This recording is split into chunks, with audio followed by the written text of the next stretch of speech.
I'm Jill Tietjen, past president and fellow of SWE. It's an honor to be here with Laurie Sipes, the 2024 recipient of the Society of Women Engineers Achievement Award. This is one of SWE's Apex Award, the highest level of award SWE offers, which honors individuals with more than 20 years of professional experience. Laurie has dedicated her career to serving the United States Navy as an engineer in the research and development focused Naval Warfare Centers.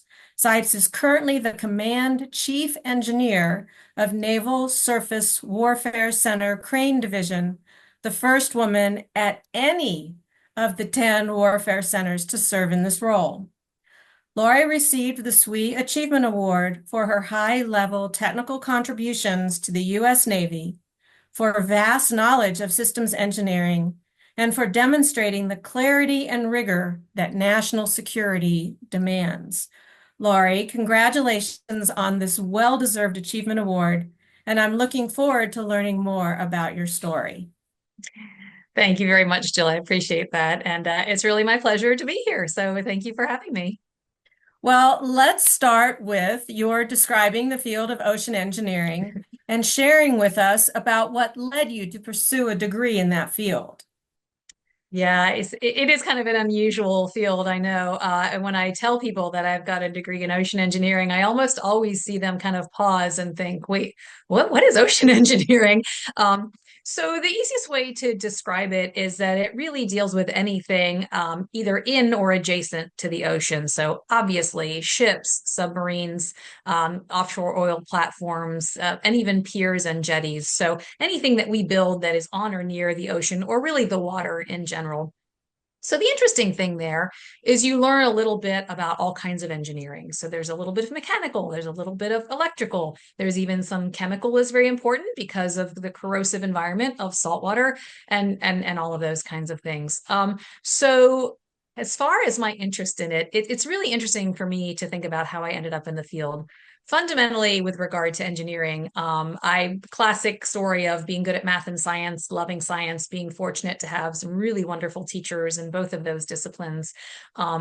Getting into my high school years, realizing I liked science and interested in engineering, and I remember having a moment where I realized engineers make more money than scientists, and so I kind of was starting to lean towards engineering, and then did pursue that in college. As far as ocean engineering, it's really funny to think about that in particular. And we've discussed it in my family because there's really no pure background there with that. I didn't grow up in a family with a lot of engineers.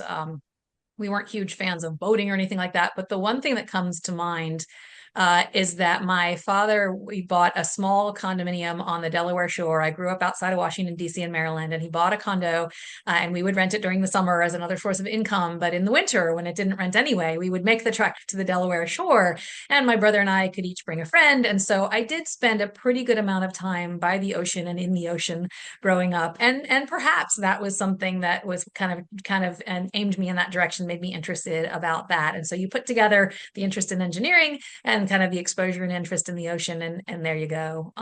There were probably, thinking, we've just been recently at my workplace talking about STEM outreach and all the things that happen in STEM at those early ages that help people think about getting into engineering, and so important, especially for women, right? So I did have the opportunity to do a few kind of science-based STEM type summer camps with school and with other groups. The Naval Academy, I think they still do this because I was starting to gravitate towards ocean things, found out about a Naval Academy summer program and did do that. And it was a good mix of science and engineering. So that I think all of those kind of shaped me. And then definitely a really seminal moment for me was I think it was my junior year. I think I spoke about this in my award acceptance speech, that I had done a science project on ocean thermal energy conversion, which this was 80s. We're just off the heels of the huge, 70s energy crisis. And I was really intrigued with this idea of using the temperature differentials in the ocean to create energy. And I had some help and figured out how to turn that into a like a science project kind of thing. And I did really, really well at that science fair. It was so unusual, right? And there were not a ton of women doing science fairs back in those days. And that was just really very encouraging for me and very motivating, frankly. And, so to have the support to make it happen with my idea, and then to get that really, really nice reception, and feeling very welcomed. And that was really, I think, a point for me where I thought, maybe I really do want to do this. So I think that was how I ended up, pursuing the field specifically. One other thought there, I think you mentioned about how, I was interested in science and engineering. And I think for ocean engineering, the fact that it is so closely related to sciences, the environment you're in the ocean, it inherently brings a lot of science to it as well. And then also, you mentioned briefly in my bio, later in my career, I sort of discovered this discipline of systems engineering, which did not exist as something you could major in college at the time, grew out of the aerospace industry time of the 60s and 70s, and now is more formalized. But it strikes me that ocean engineering, along with aerospace and a couple others, are inherently systems engineering types of engineering disciplines. And I think that I have always had that sort of way of thinking about things. And that was probably another reason why I got really attracted to ocean engineering as opposed to the more standard things like mechanical and electrical. So, Fascinatingly, when I was at Duke Power in the 70s, I actually studied ocean thermal energy conversion as part of my job, looking fantastic. at possible ways that utilities could generate electricity. Yeah. And also, systems engineering wasn't at the University of Virginia when I went there because I'm a little bit older than you, but now it's one of the predominant majors at the university. Yep. Yep. So, like you, Laurie, over the course of my career, I was often the first Mhm. or the only. In fact, I say that I was the only from 1976 to 2002. And anybody that's listening can do the math. It was a long time. What has it been like for you being the first woman to serve as Command Chief Engineer for the Naval Surface Warfare Center? And how did you develop your leadership skills to attain this level of oversight and responsibility? Yeah, this being the first, that's a lot to think about. Also, over a lot of my career, back to college, many, many times I was the only woman in the classroom, right? Of course, ocean engineering was inherently a very small group of people anyway. And so statistically, the odds are even less likely that there would be another woman in the classroom with me. And that does make it harder. There were no study groups for me. I was on my own a lot, and that's difficult. I think I'm lucky that I just kind of had this innate sort of this is just what I really want to do. I guess some people call it grit, and that's a fine word. And so even when things were really, really difficult, it would have been nice to have more support. I didn't have it, but I just decided I really was committed and wanted to do this, and so I kind of stuck with it. But thinking specifically about so this role that I am in now, as the Crane Command Chief Engineer, that is a sort of a dramatic, definite first. There's been a lot of firsts along the way, I'm sure, as you had, and definitely a lot of only moments. But thinking about this role in particular, couple things come to mind with that, and you mentioned the word leadership, right? This is absolutely a leadership role. When I reflect back on my career, I really didn't aspire to leadership for quite a while. And part of that was as I was a young engineer and looking up in my organization at the time, I really didn't I would say I don't like what I saw, but the way I saw our leaders leading, like it didn't resonate with me. And of course, as an engineer, that's not shocking, right? Because we love the math and the hands-on and all of that management stuff is, but I just really didn't like what I saw. And I remember sometime at one point making a comment to my dad, like, who would ever want to do that? And my dad, very wise, brilliant, my biggest cheerleader always. And he just calmly said, you will want to get into management or leadership when you realize you can make a difference. And boy, yeah, that I paused on that, and I still was thinking, eh. But he was right. I mean, he was really right. I think what happened is the evolution for me was as I progressed in my career, I started to move up a little bit. So you get closer and closer to those management roles, and you see them. And over time, what I realized I was seeing was that it was always still men in the roles, right? But I was seeing them come into the same role and do it a little bit differently. And then someone new would come into the same role and they would do it a little bit differently. And finally I thought, well, I would do it differently too. But what's to say that I can't have just as much merit, right? And bring strengths to the table and maybe even better. And so that was what kind of prompted me to start now aspiring a little bit more into leadership. So again, later in my career, but I think that gave me much better perspective on it and a good sort of confidence. I was never worried about my competence to be in leadership. It was more about how is my style of leadership going to be received? And so my initial view was that it wouldn't be received well. And in fact, I had a couple of experiences where it clearly was not. But eventually, and I think this was also partly the shift in our in our country and maybe globally, the shift of management styles from that sort of classic old school command and control, discipline, reward, as opposed to the kinds of things that you see now very prevalent in management schools and in leadership development. That's more about a different kind of perspective on leadership and what motivates people and how to lead competently and things. So I think that was just a natural fit for in both regards, right? Like the perspective on things changed and better fit me. And I also was feeling more comfortable with the idea of being in that role. So and then for this command Chang role, really in that regard, it was a very natural progression, having very much so. And I guess I should clarify, Chang is the word I will use. It stands for chief engineer, in case any of the viewers don't know that. So I had been already very sort of almost stubbornly staying very technical, because I did really always like the technical.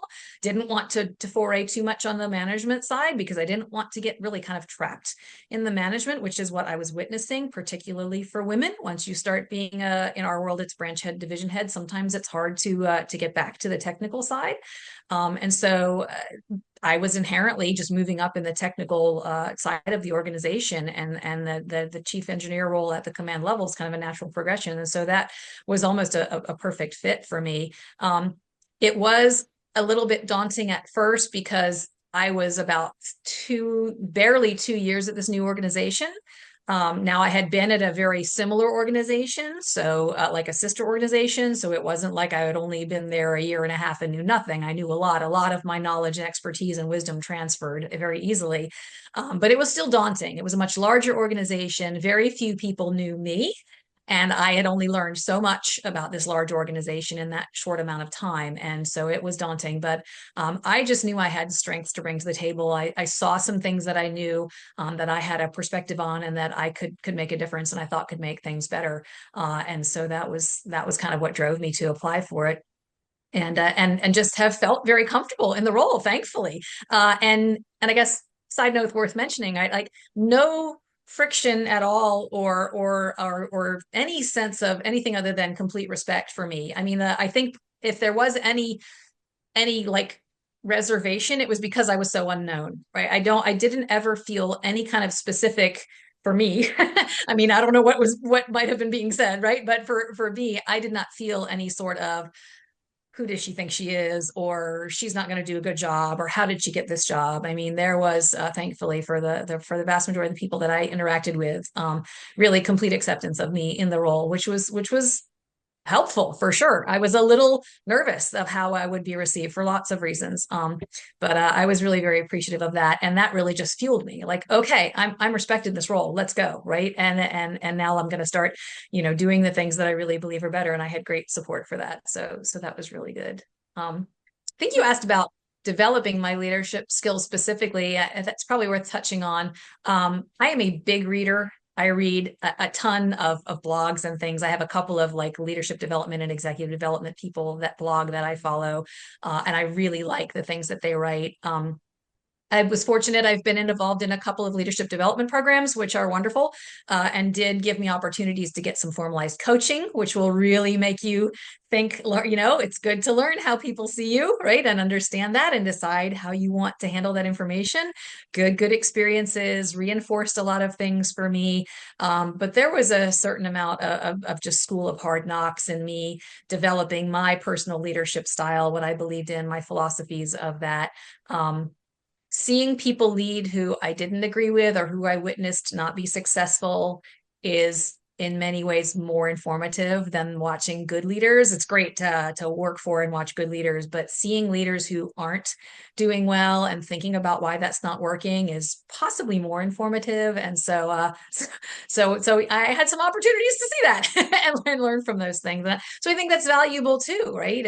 Is to have that perspective that you can learn from the mistakes of yourself and others, sometimes even more than when you're super successful. So How wonderful that your father was so supportive and gave you such good advice.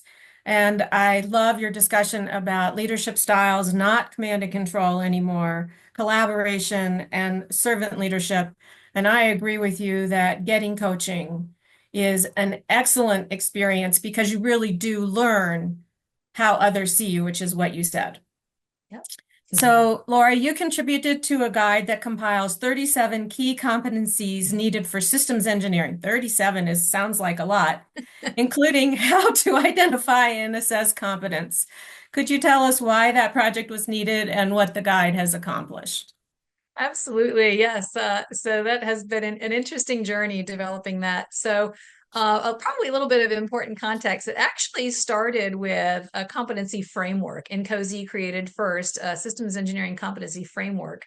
And I got involved in that group about midstream. And it was an intentional effort. As we've talked about, systems engineering is comparatively a new discipline. And there was some documented information about what it entails and how to do it.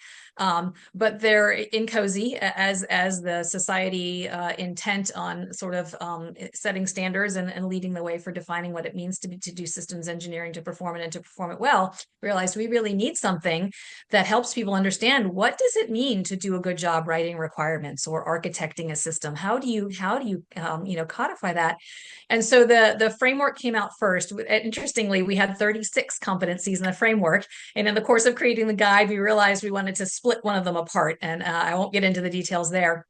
But I think for the audience briefly, so if you look into the discipline of systems engineering, and you look at, we have some ISO specs, 15288 is one of them, and it speaks about technical processes and technical management processes, and those are kind of the key things that you do as a systems engineer. But the discussion centered around the fact that to be a really good systems engineer, there is more knowledge and capability needed than that, and we intentionally wrapped in some soft skill leadership, group management kind of things. We wrapped in some core engineering competency skills and things like modeling and simulation and good core engineering knowledge.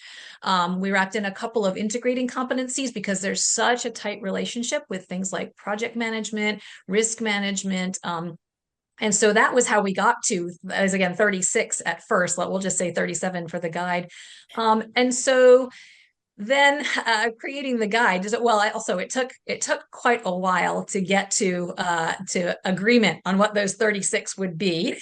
And I'm sure you can imagine the discussions amongst a group of very mixed people. In COSI as a global organization, people from completely different disciplines, and everyone had their personal opinion and experiences grounded in real truth, right, about what it means to be a good systems engineer. But we had to come to consensus, and there were some lively discussions about what those 36 were, but ultimately settled on them. And I had joined the group along the way, and much to my surprise was then cited as one of the primary authors on that framework in 2018 when that was published. And that kind of fueled me. That was another moment of, wow, that's cool that they thought I contributed. I guess I did. And then was asked to help the leaders of that working group had understandably were ready to move on to something else and asked us to take over, myself and my colleague Cliff Whitcomb. And so we took over the working group, knowing full well we wanted to then create the assessment guide. So briefly, the assessment guide is really just, what is the evidence that you could show to prove that you have these competencies? And there are multiple levels at each one. We go from awareness up through 5 levels to expert level. And so we basically had to take each one of those competencies that we had defined and the kinds of skills that you would show as a level 1, just awareness, through practitioner, through expert. And for each one of those, when we say, hey, you should be able to form a well-written requirement, what are the kinds of evidences that you could bring to prove that you know how to write a well-written requirement? And so it might be, your requirements traceability matrix, or if you're modeling, maybe it's your requirements captured in your system model. And so it was a rather Herculean effort. We kind of did a divide and conquer amongst our team. I took 2 of the major sections I was quite comfortable with, those technical processes and technical management processes, and knew I could draw on a lot of my work experience to think about what are the things that I have seen or that I would be expecting people to show me to convince me that they had these skills.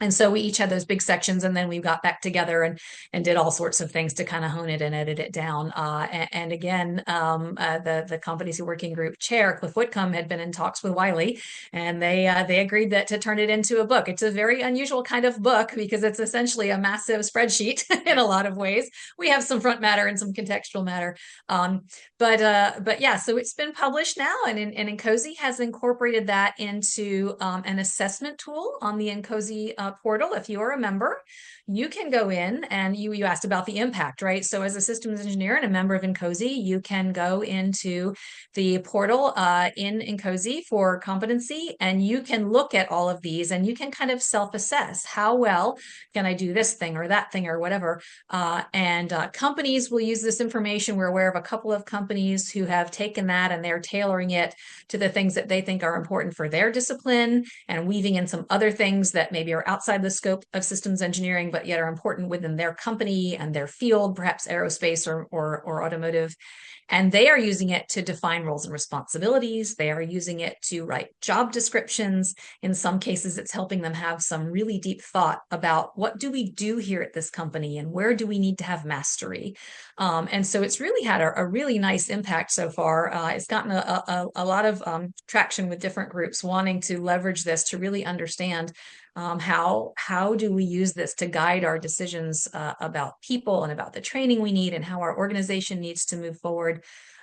We've also, one other interesting application is on the academic side. We've had some instructors who are teaching courses on systems engineering who look at this and they say, oh, okay, so here's my course objectives, right? I want to make sure that at the end of this, all of my people have an awareness level of knowledge of this particular topic, whether it's system integration or V&V or something like that. So yeah, it's already had some of the impact we were hoping, and I think that will just continue to grow. So it's definitely rewarding to see something you put so much effort into really be valued by people, and we're getting questions about the kind of what's next and can you do this, can you do that, and that means it's a good thing, right? So that's been super rewarding. And I want to emphasize that the work that you did on this is through NCOSY, which is a professional organization. This was not as part of your work job responsibilities. Right. So those people who are listening, who are wondering, should they become more involved in the Society of Women Engineers and have opportunities like this? The answer is absolutely yes. Absolutely. I will echo that. And it is something I have said because I have had people ask me. I have been involved in NCOSY since 2006. I joined on a bit of a whim, and it is unquestionably has been the greatest positive impact on my career of anything, for lots of reasons. My opinion on technical societies, you get out of it what you put into it. You can join, you can go to the meetings, you can listen, you can network and go home. And you might get something out of it, you might not. But if you join and you really engage, you will meet people who are working in whatever is common for you, right? So with SWE, right, we're all engineers, we're all women engineers, right? And we're all from these different domains. And you will find commonality there, but yet at the same time, some slight difference that will really open your eyes and deepen your understanding and perspective on things. You will have opportunities to create, like I did, right? Create things that really can change the art of whatever discipline it is. And so I wholeheartedly endorse getting involved with whichever society resonates with you for whatever reason.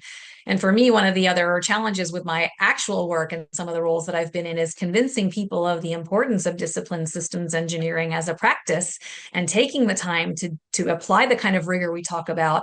And there's a lot of people who just, they don't want to, and they resist. They think I've been doing fine for however many years, and that's difficult. And you really get questioned, and you get this pushback, and you think, maybe I'm wrong. Am I crazy? And then I go to an NCOSY conference and I talk to people who are doing literally the same thing in their organization over at Rolls-Royce in the UK, and they are having the same kind of frustrations. And I think, okay, I'm not crazy. We just need to keep going. So it's a wonderful support system for sure.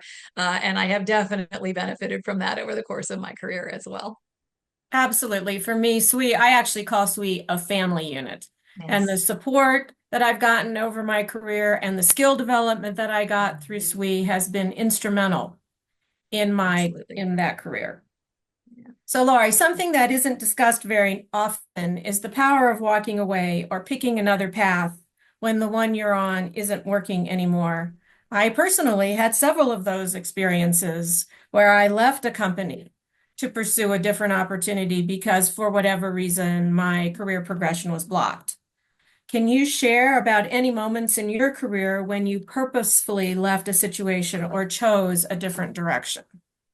Absolutely. Yes. And indeed, I have had a few that were challenging like that. And I agree with you. I think I touched on this in my award speech on purpose, right? This is something that's probably not talked about enough. I did in later in my career find myself I'm just going to try to keep it a little bit light, right? But it was a very negative environment. You mentioned sort of feeling blocked, right? Trapped. It had been years for me that this was persisting. I had tried and tried to work to improve things through various, discussions and all sorts of things. I realized that it was just not going to improve. And if I wanted to have an opportunity to really still be at my best and contribute what I could to, my chosen career field of the Navy, that I had to make a really, really hard decision. And I never expected to be at that point. I came to work for the government partly because I really felt like that would be a career for me. There's some nice aspects to that with regard to the job security for sure. And so, I never pictured being in a situation where I would walk away from that, especially not 20 plus years in, right?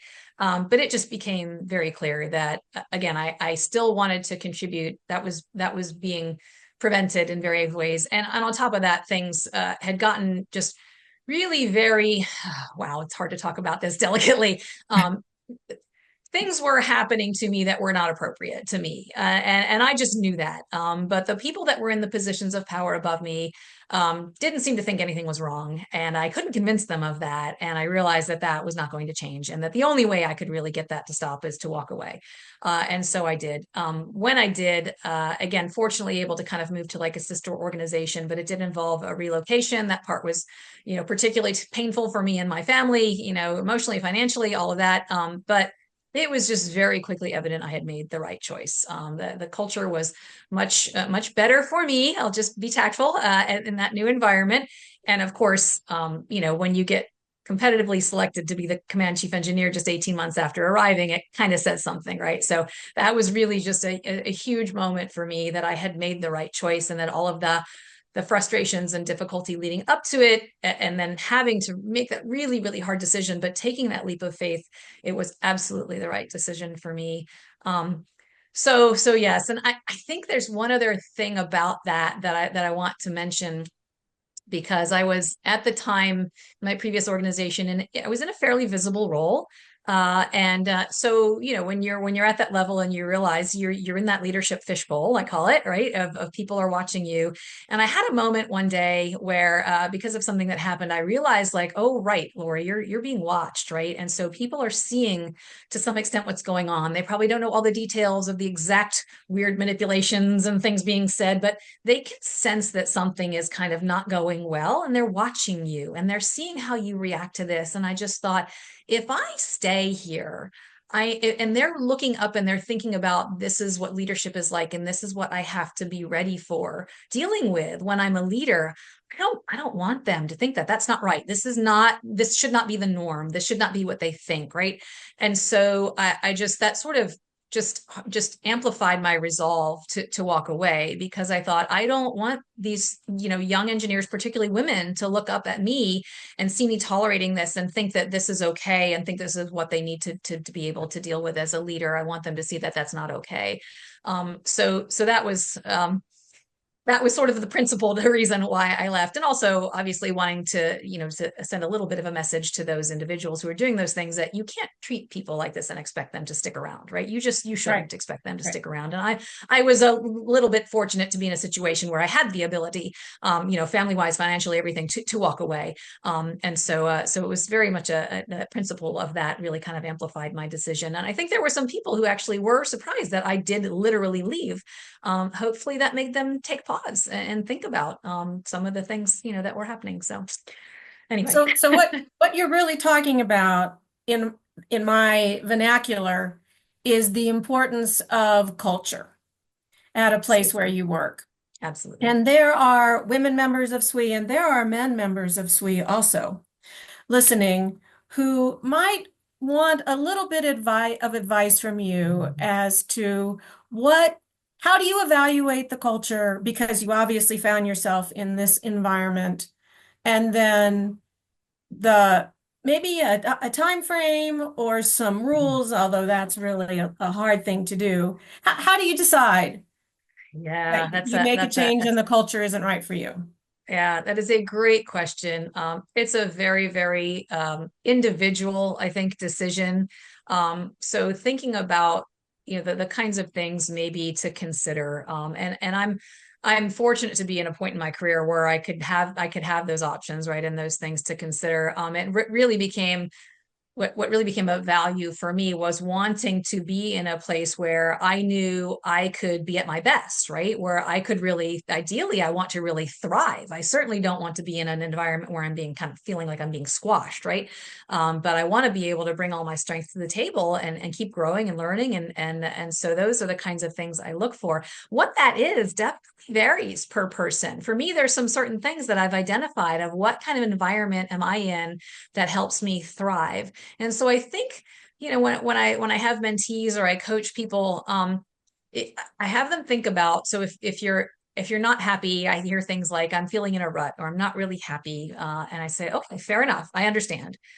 We have to think about that more deeply, right? Like, what is it? And even if it's like my boss does X and doesn't do this, like, okay, so what could they do that could make that better? And maybe we can make that happen. And if not, then you also then can say, what kind of boss do I want to look for if I'm going to move? If what kind of environment am I going to be looking for?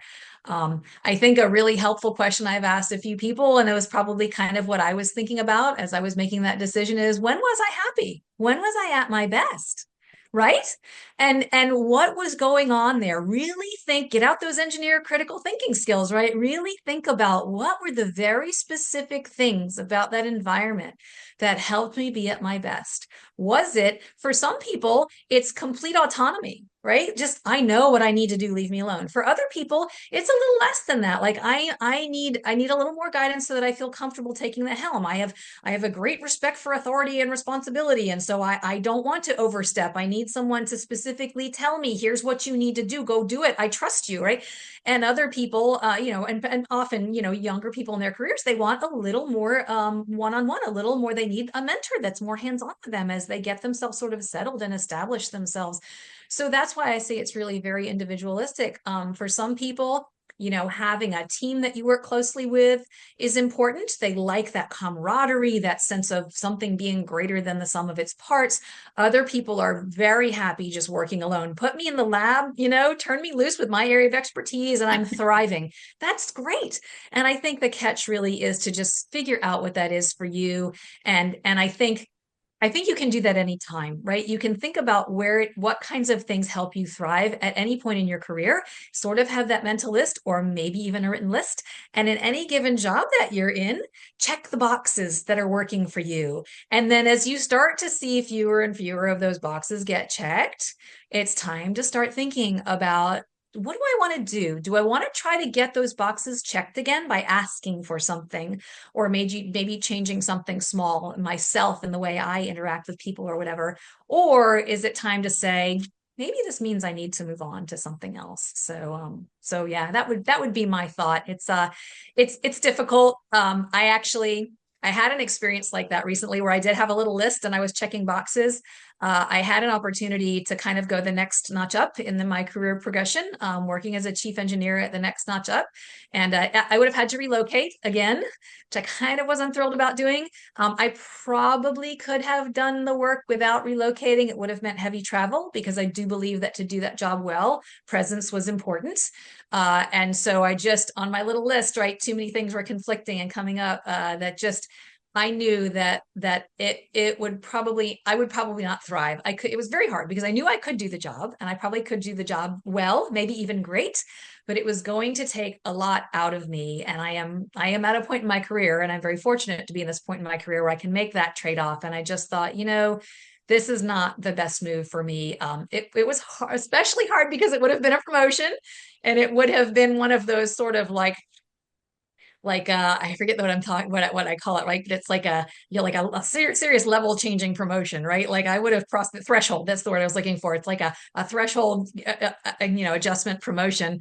So that would have been nice. So that made it particularly hard to walk away from. But I really, again, I don't have any regrets. It was a difficult decision to make again, and it sat with me for a little while. I had some brief moments of did I make the right choice, but in the end, I think I really did. And so, yeah.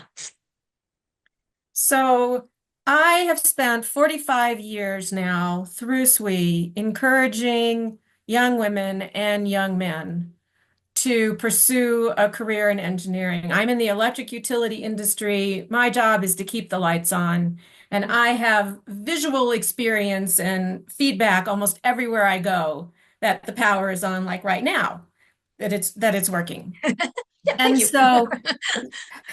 so I would say to anyone, including my 16-year-old self, yes, you should pursue a career in engineering because look at the value that you're bringing in the infrastructure industry. What would you tell your 16-year-old self?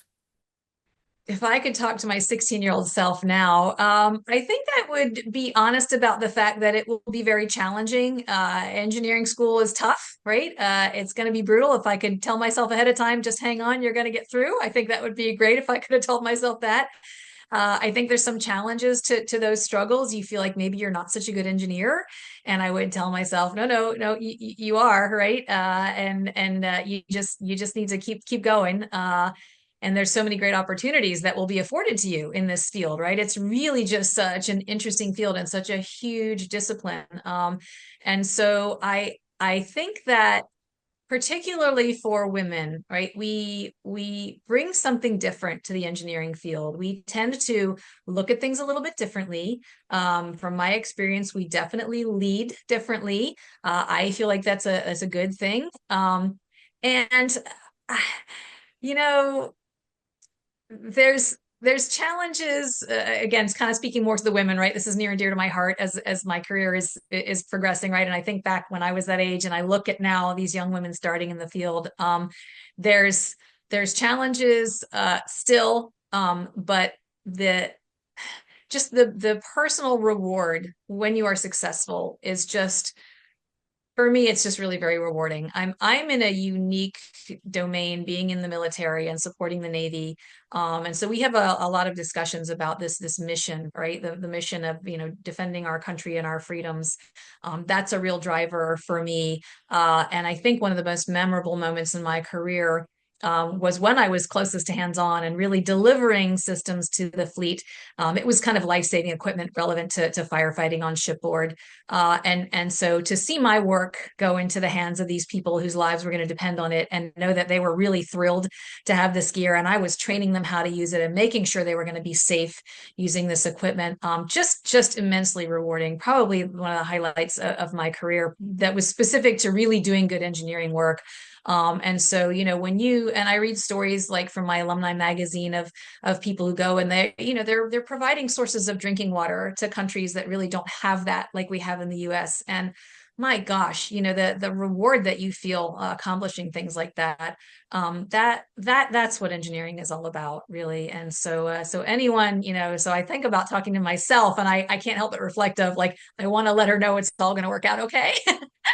But when I think about that from the perspective of what would I say to a 16-year-old now, which was, kind of what you were hinting at in your question, it's just, if you are interested and you've got the skills and the grit, right? Because it's not going to be a smooth ride, probably. It just, engineering is challenging. There's all sorts of challenges to it, no matter your gender. But it's just incredibly valuable and important for women in particular to be in this field, and bring the changes to the world that we really need. And the rewards are out there. And just follow your heart, follow your passions, whatever kind of discipline of engineering that is.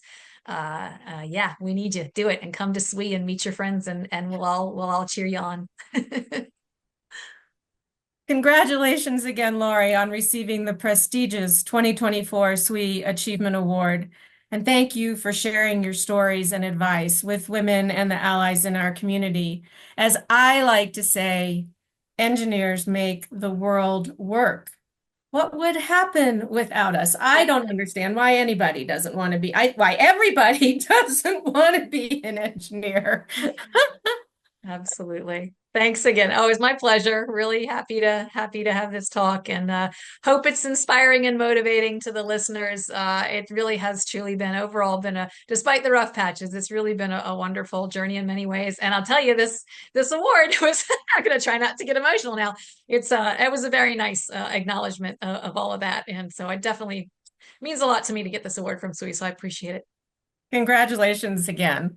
For Right. anyone who wants to learn more about Lori or our other incredible SWE Apex Award recipients this year, you can read their profiles in the 2024 conference issue of SWE magazine, available online at swe.org/SWE-magazine.